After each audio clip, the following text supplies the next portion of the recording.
Welcome to the church family that is lifting lives through living love, inspiring hope, filling with faith, and transforming our world. These recorded messages are made available so that you might have additional opportunities to stay connected with us and that you might learn and grow in your faith. God bless you as you hear the word today. And now, the message.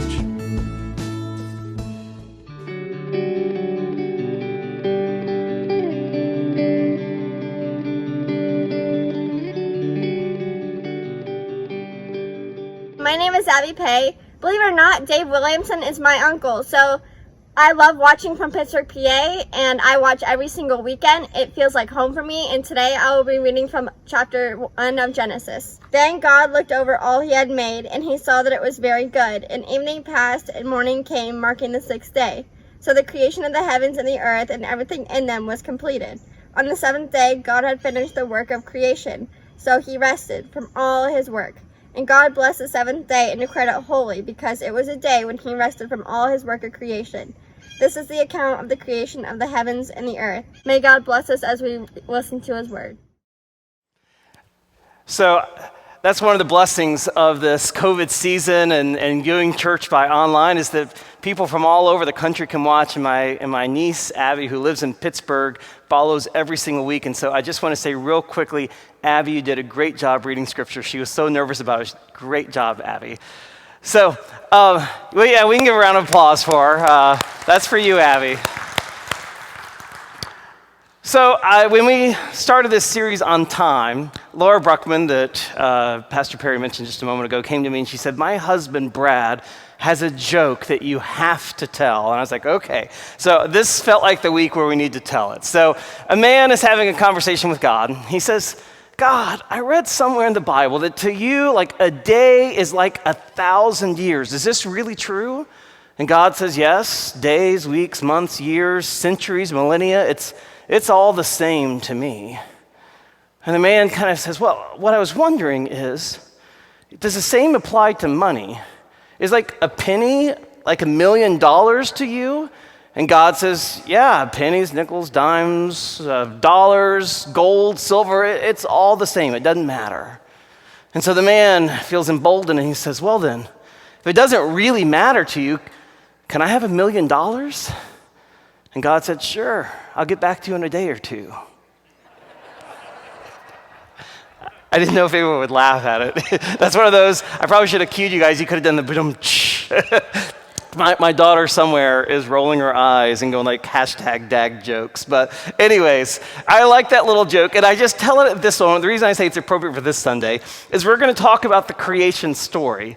And whenever we talk about the creation story, we can kind of get caught up in like, how long are the days in the creation story? Are they literal 24-hour periods, or are they 1,000 years, or 1,000,000 years, or 1,000,000,000 years? Are they epochs or eras or days? And I don't want us to get too caught up on that specific question.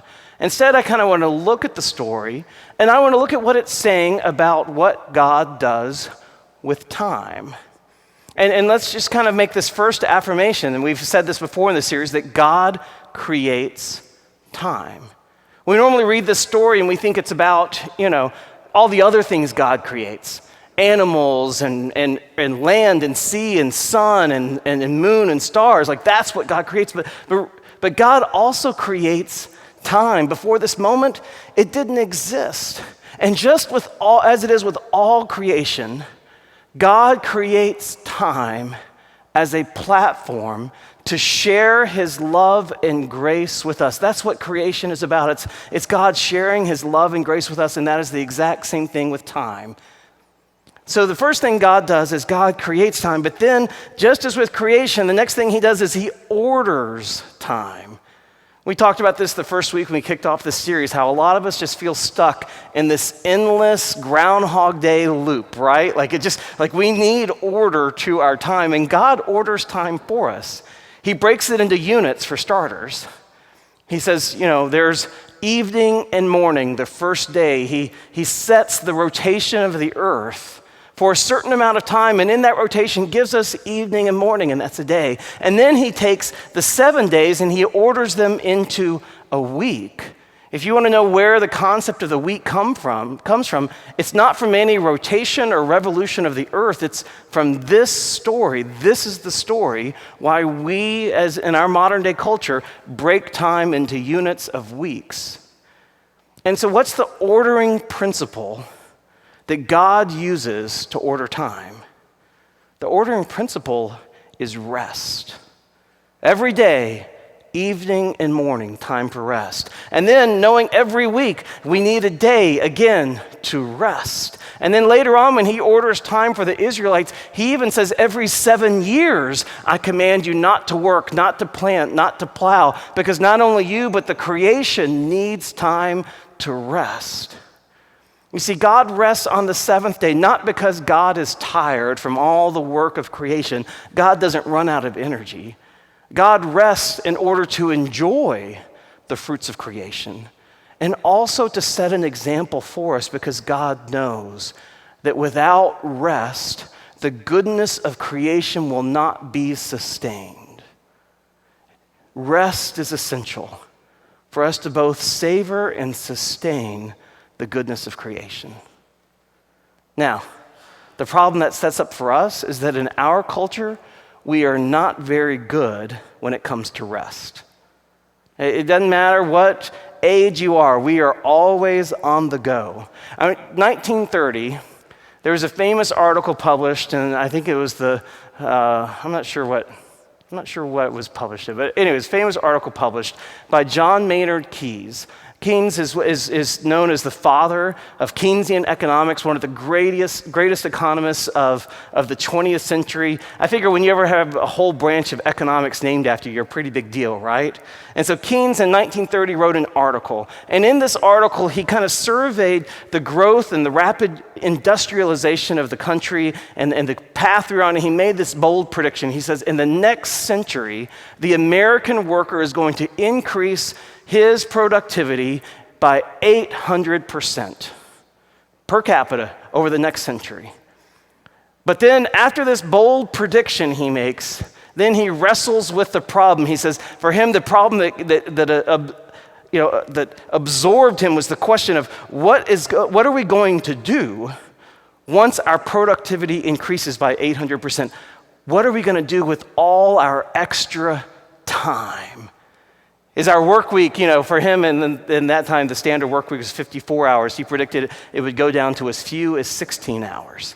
And as we all know, that didn't happen. He was spot on, by the way, about the increase in productivity. Here we stand 90 years later, and he said over the next century, and we've taken a little bump with COVID, but we are right on pace that, 100 years from his prediction, the American worker will increase his or her productivity by 800%. And yet, we do not have extra time.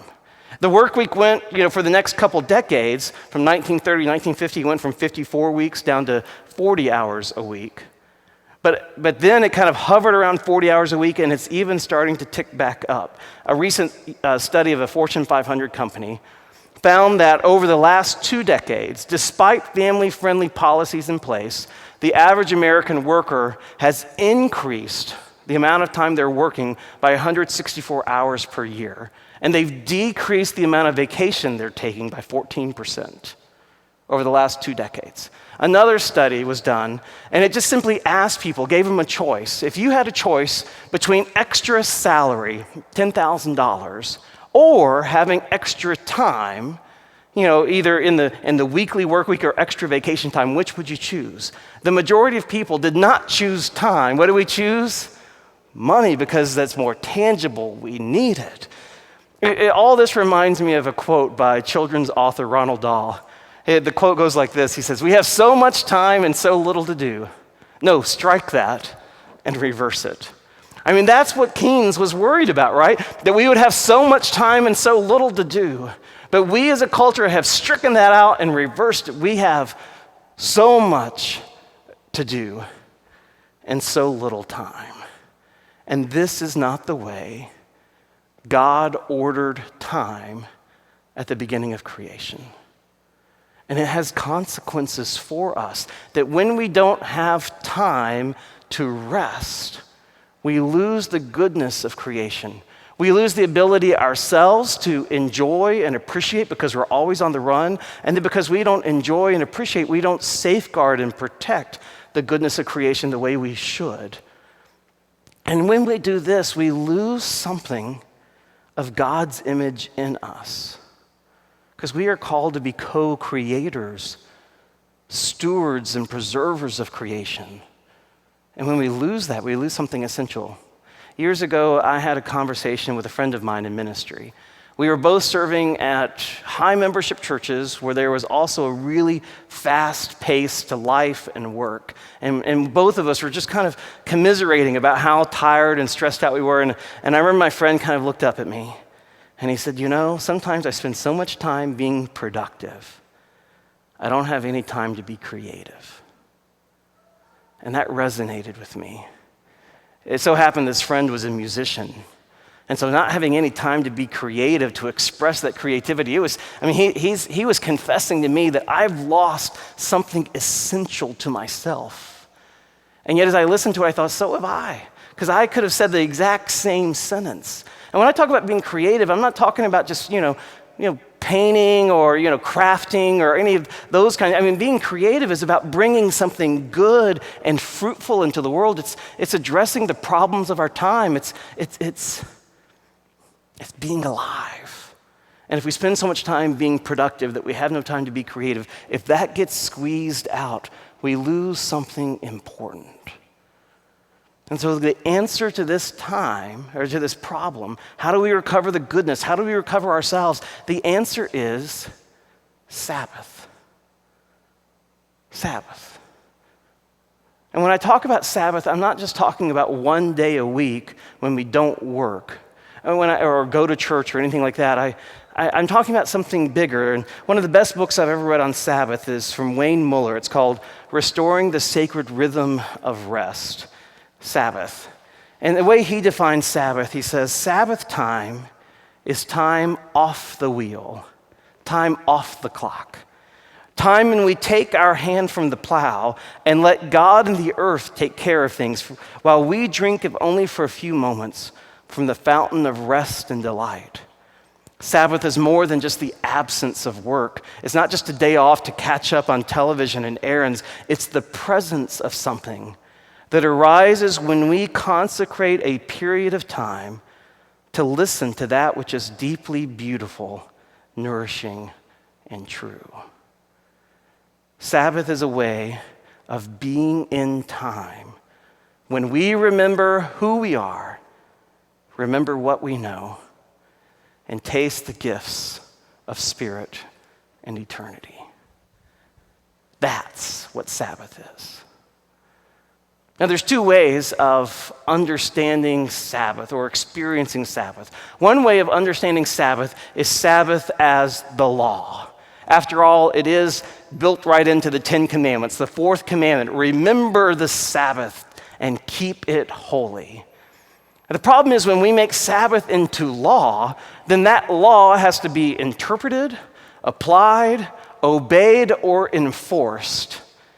And the Israelites kind of fell into that trap of trying to understand Sabbath in terms of law, and many Christians do today as well. We take the Sabbath and we define it by all the things we cannot do on that day, or we'll be dishonoring God. And the problem is then we make Sabbath into a list of don'ts. But if you go back to the 10 Commandments, the 10 Commandments have a lot of no's in them, right? Thou shalt not, thou shalt not, thou shalt not. The fourth and the fifth commandment are the only two that are stated positively. Not thou shalt not, but thou shall. And what shall we do? Remember the Sabbath. Because that's a way of remembering ourselves and remembering God. Remember the Sabbath. It's what we're supposed to do, not what we're not supposed to do. When we make Sabbath into a list of prohibitions that we have to keep in order to please God, we miss the point. Because Sabbath is a gift from a good God who wants us to take pleasure in the creation and the life that he's given us. Just for the record, Jesus was against a legalistic understanding of Sabbath. He broke the Sabbath again and again and again. Why? Most often it was to heal or help others. But sometimes it was even just for personal enjoyment. There's a story in the 2nd chapter of Mark where one day he's walking along with his disciples, and it happens to be the Sabbath day. And the disciples are hungry. They haven't eaten yet, and so they start picking wheat from the field and eating it. And you say, well, what's the big deal? And that's how I feel. But to that day and that time, that activity of picking wheat counted as work. And so the Pharisees approached Jesus and they said, Lord, look, why are they doing what is unlawful on the Sabbath? That was their concern. The law is being broken here. One of the 10 commandments, they're doing what's unlawful. And how does Jesus respond to them? First, he kind of references an Old Testament story where David broke the law, but then he asks them a question. And he says, what is the Sabbath for? Is man created for the Sabbath? Is Sabbath the ruler and Lord? Or is Sabbath created for man as a gift? He was pointing to a different way of understanding Sabbath. Not Sabbath as law, but Sabbath as grace. The Greek word for grace, charis, literally means gift. And when we understand Sabbath as gift, it's not about what we don't do, it's about what we do. It's the presence of a sacred, as Wayne Muller said, it's the presence that arises when we consecrate time to pay attention to that which is most holy and important. Sabbath redeems time for us. When we are on the clock, time is a commodity, and we have to measure how we use it. And so time is to be used, squeezed, stretched, whatever we can, in order for us to be productive. But when we enter into Sabbath time, time is no longer a commodity to be used, it's a gift to be received and shared and celebrated. And we don't measure it, we don't measure a Sabbath day by how productive we were. Did you check every box? Did you finish all your errands? You measure a Sabbath day by how well did you reconnect with your own soul, with your own spirit, with God's creation, with the people you love. Did you rest? That's how we measure Sabbath time.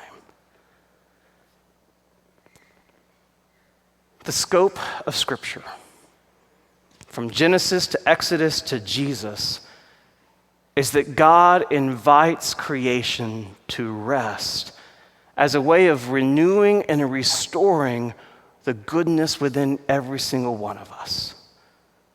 You look at the story of creation in Scripture, I think this is kind of the arc. First, God creates. He creates all things good. Then God orders. He gives the law. He kind of helps us order society. But then when we inevitably fail to follow his order, then God redeems and restores, most specifically through his son, Jesus Christ. And we see this same pattern of creating, ordering, redeeming when it comes to time. God creates time to be a platform for his mercy and grace. God orders time and institutes a day of Sabbath and rest for all of us. We fail to keep Sabbath. We get caught up in the rat race and we run and we run and we hire ourselves out to false idols that demand every ounce of time we have. And we end up broken and missing out on the goodness of creation. And God doesn't abandon us at that point. Instead, God redeems through his son, Jesus Christ. And he invites us back into rest. Not as a legalistic way of trying to please God, but as a way of restoring that essential connection between God and our souls. Jesus said, "Come to me, all ye who are weary and heavy laden." And what does he promise? "And I will give you rest." God's desire for each and every one of us is for us to find rest that renews and sustains our souls. So each week I've given you guys a practice as we think about time. And just to kind of put it back on the screen here, the first week we talked about measuring our days and counting them, because when we count them, they matter more. So measuring our days. The next week we talked about maximizing the moment by being aware of each moment and asking ourselves, what does this moment require of me to rise to meet this moment? But today I want to encourage you to make room for margin, because that's what Sabbath time is. It's a margin in time. I mean, think about margins on a paper, which is normally when we think about margins. I compare these two pictures. On one side, there's no margins at all. On the other, there's great, big, lovely margins. And we have an emotional response to this, right? When we look at the side with no margins, we feel overwhelmed.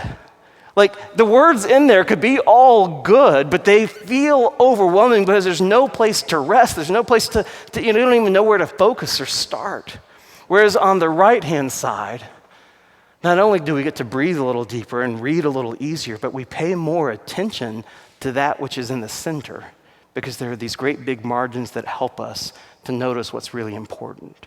And the same thing happens when we create a margin in time. We get the opportunity to breathe.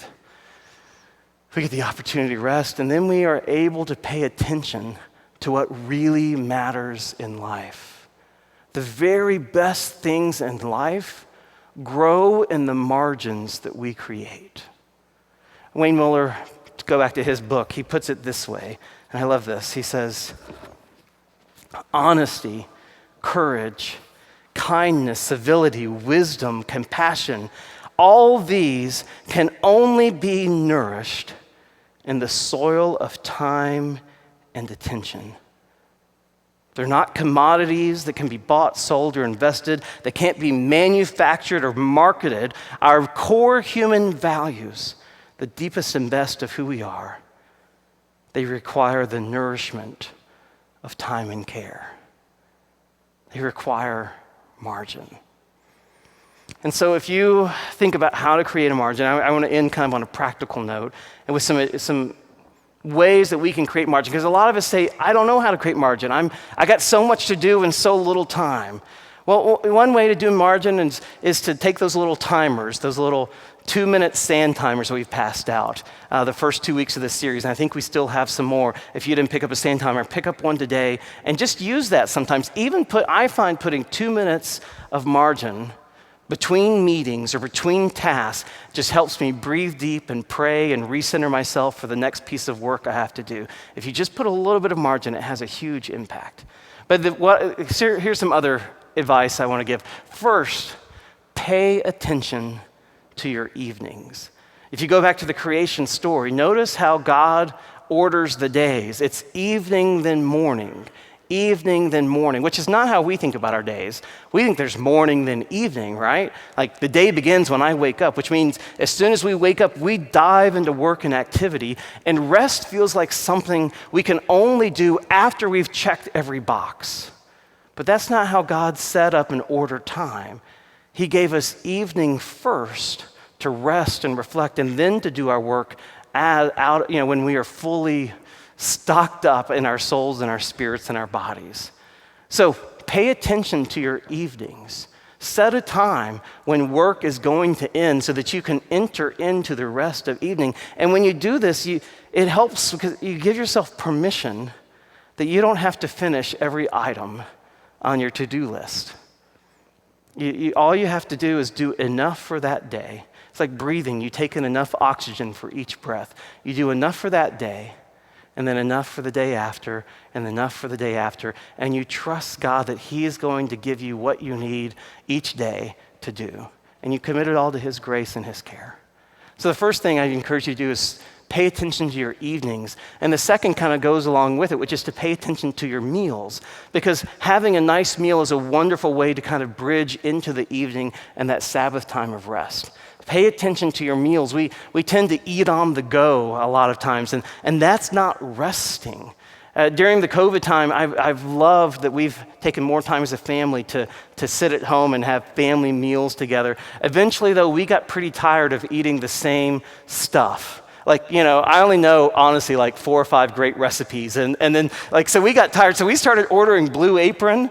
I don't know if any of you used Blue Apron before, but it's so much fun, because we try out all these things that we never tried, but just the process of cooking, it is a fun time together. So pay attention to your meals. Make them great.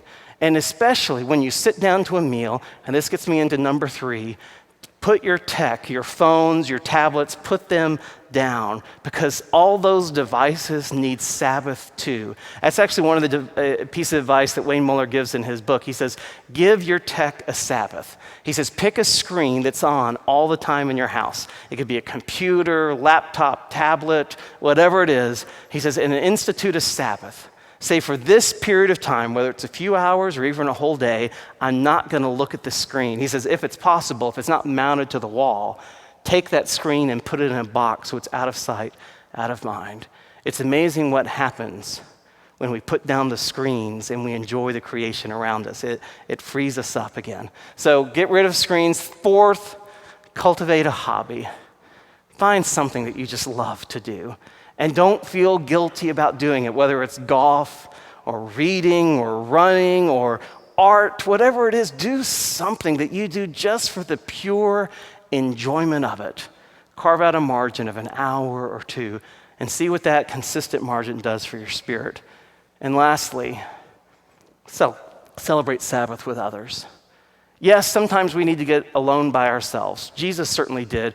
He had to withdraw from the crowds and even from his disciples to pray in secret and kind of replenish. So sometimes we need time alone, but we also need time with people we love. And Sabbath gets all the sweeter when we share it with friends or family. It might be, having a meal together. It might just be sitting out on the driveway and connecting with neighbors. But Sabbath is about connection. Those are just 5 pieces of advice. I hope all of you, this is my encouragement, pick some margin that you're going to create for yourself. And remember, be gracious. This isn't law. This isn't a have to. This is a get to. So be gracious with yourself in that margin and just trust that even with a small margin, God can do amazing things to restore and renew our spirit. And if you're sitting here today saying, I don't have time, Dave. You don't know all the stuff that is on my plate. You don't know how. If you feel like you don't have time, then you're not worshiping, obeying the God of creation. You're serving some false idol that's driving you to exhaustion. Because the God of creation, the God of the universe, the God that knit and made you in your mother's womb, that God calls you into rest. And the beautiful thing is he promises to meet us there in that rest in order to remind us who we are and to renew and restore us in soul. So we're going to take a short margin in our service right now. Frank's going to play a song, Be Still and Know That I Am God. And I invite you, just in this short margin of time, just to listen to your own soul, to listen to God's presence, and to experience his lifting and his renewal.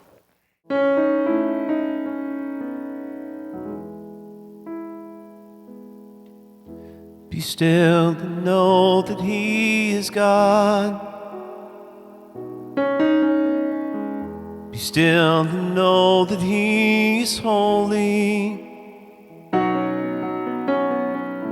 Be still, no restless soul of mine. Bow before the Prince of Peace.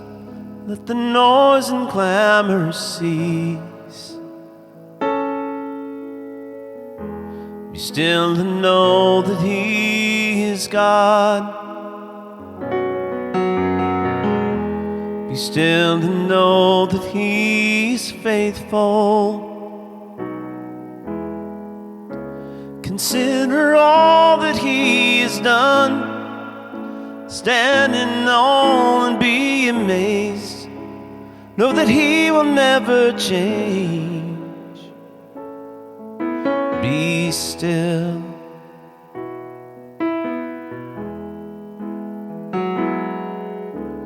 Be still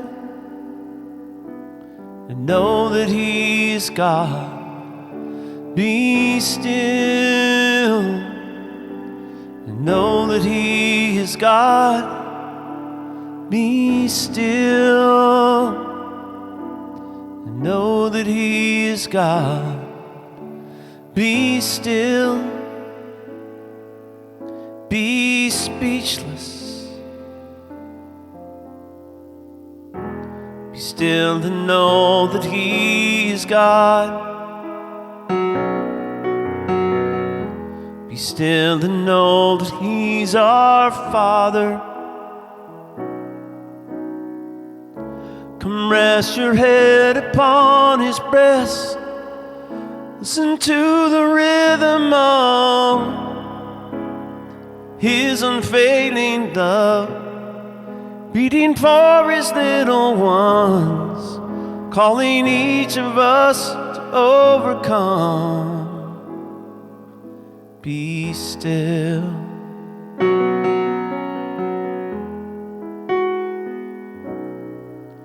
Be still.